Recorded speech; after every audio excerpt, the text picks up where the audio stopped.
Bom dia, pessoal, tudo bem? O nosso grupo vai falar sobre preconceito no esporte. O preconceito trata-se de um conceito associado à discriminação e às diferenças que existem no mundo. Os preconceituosos atribuem um juízo de valor sobre determinado aspecto, seja a classe social, a cultura, a religião, a etnia, a cor da pele, a preferência sexual, dentre outros. É importante ressaltar que existe uma diferença entre preconceito e discriminação. Preconceito é uma opinião feita de forma superficial em relação a determinada pessoa ou grupo que não é baseada em uma experiência real ou na razão. A discriminação refere-se ao tratamento injusto ou negativo de uma pessoa ou grupo por ela pertencer a um certo grupo, como etnia, idade ou gênero. É o preconceito em forma de ação. No âmbito do esporte, por causa do preconceito, homens e mulheres são obrigados a interromper suas carreiras ou a suportar serem humilhados até o fim delas, assim como há quem tem coragem para enfrentá-lo, seguindo sua carreira no esporte. Você já ouviu a expressão "o futebol não é coisa de menina"? Ou ainda, essa modalidade é muito violenta para uma mulher? Frases como essa fazem com que as jovens acreditem que não são capazes de praticar esportes e abandonem essa paixão. Mais precisamente, 70% delas chegaram a ter essa concepção. Pesquisas indicam que mais da metade das adolescentes deixaram a quadra, campo, piscina e mar até os 17 anos. A falta de incentivo, até mesmo em casa, de respeito, de representatividade, são os três principais fatores dessa estatística. Elas são tão boas quanto eles, mas na hora de buscar patrocínio, a diferença do sexo pesa, do boxe ao golfe. As mulheres escreveram seu nome da história dos esportes, mas os salários ainda não acompanham. No Brasil, o futebol é o esporte com maior abismo financeiro entre homens e mulheres. O levantamento feito no final do ano passado pelo portal IBC mostra que o salário mensal de Neymar pagaria durante 4 anos e meio a 100 atletas dos times finalistas do Brasileirão Feminino. Na lista dos 100 atletas mais bem pagos do mundo em 2015, feita pela revista Forbes, haviam apenas 2 mulheres. A desigual posição midiática é um dos principais fatores para a distinção na hora de buscar patrocínio. O racismo ainda é recorrente em muitos setores da sociedade, embora venha sendo combatido há décadas no mundo todo, e pode ser observado na maioria dos esportes, mas principalmente no futebol, onde até grandes atletas de respeito foram tratados de forma suja e desrespeitosa. A taxa de crescimento, de acordo com o Observatório de Discriminação Racial, entidade dedicada a pesquisar e discutir o tema, registrou 47 casos no país, até novembro de 2019. O número representa um crescimento de 6,8% em relação a 2018, quando foram registrados 44 ocorrências. Os casos de 2019 representam a maior marca nos últimos anos. Um dos maiores erros é enxergar cada caso como uma novidade.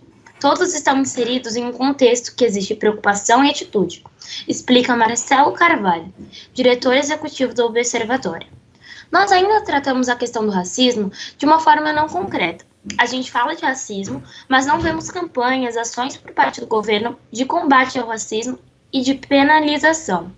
Muitos casos que temos no Brasil caem como injúria racial, que é um crime que, diferente do racismo, que é inafiançável. A injúria não é. A maioria dos casos caem nessa esfera e acaba que não temos ninguém preso por racismo.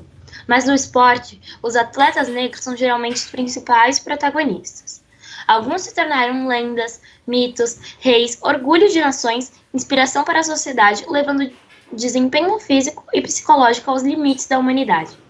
O que dizer do silêncio dos puritanos nazistas diante dos feitos de Jesse Owens nos Jogos Olímpicos de Berlim em 1936 e da reverência mundial ao jovem Pelé na Copa do Mundo de 1958? O que seria do basquete americano sem Michael Jordan, Kobe Bryant e tantos outros astros negros? Enfim, cada um revolucionou o esporte em sua determinada área, e ainda assim são extremamente julgados, mas não desistiram de seus sonhos, o que exerceu um grande papel de representatividade para crianças negras que se sentem motivadas, graças a eles, a ir em busca do que querem, sem se deixar abalar pela sociedade racista e opressora. Com o intuito de reabilitar militares mutilados durante a Segunda Guerra Mundial, O médico Ludwig Guttmann criou os esportes paralímpicos nos anos 40. Os esportes paralímpicos aprimoram a autoconfiança e a autoestima, além de favorecer a condição cardiovascular dos jogadores. Também desenvolve a força, a agilidade, a coordenação motora e o equilíbrio. O esporte é o principal instrumento para a sociedade encarar essas pessoas. Não se trata de um olhar de pena. O que vemos nessas competições não é deficiência física, é a superação de si mesmo na busca da melhor performance. É a obtenção de marcas, dos melhores tempos, de quebra de recordes e da vitória sobre os adversários. Precisamos parar de bater nessa tecla de deficiência e mudar a concepção de esporte paralímpico para esporte de alta performance e de alto rendimento, seja ele praticado por pessoas com ou sem deficiência. A homossexualidade, sobretudo no campo esportivo, parece ser considerada indesejável ou intolerável para se tornar notícia, mantendo-se assim sob o silêncio, como algo marcado para não ser percebido. O fato mostra como a homossexualidade ainda é tabu no campo do esporte, em especial entre atletas homossexuais que fazem a opção por se assumirem publicamente. Na atualidade, e com maior impacto, o esporte vem passando por uma crise ética em que o atleta é atingido pela população, que acaba marginalizando as pessoas que se autodeclaram transgêneros, ou seja, aquelas que não se encaixam no modelo binário estabelecido pelas próprias escolhas que se referem à modalidade e gênero. Os princípios éticos esportivos estão sendo esquecidos e outros recursos como as manipulações de jogos, violência, preconceito, estão ganhando protagonismo no esporte. De acordo com as normas do COI, Comitê Olímpico Internacional, os transgêneros precisam apenas ter a quantidade de hormônios sexuais controlada para poder competir em equipes esportivas. O desempenho dos transgêneros divide opinião sobre levar vantagens na disputa por sua estrutura fisiológica, despertando diferentes reações no público que acaba acompanhando os desdobramentos de cada caso. Inúmeros comentários são feitos sem nenhum embasamento científico e demonstram o preconceito que ainda está enraizado na sociedade, tanto por atletas quanto por pessoas comuns que não têm conhecimento sobre o assunto, e mesmo assim opinam sobre o tema. Vários desses comentários são preconceituosos e chegam até a agredir a imagem do atleta como pessoa.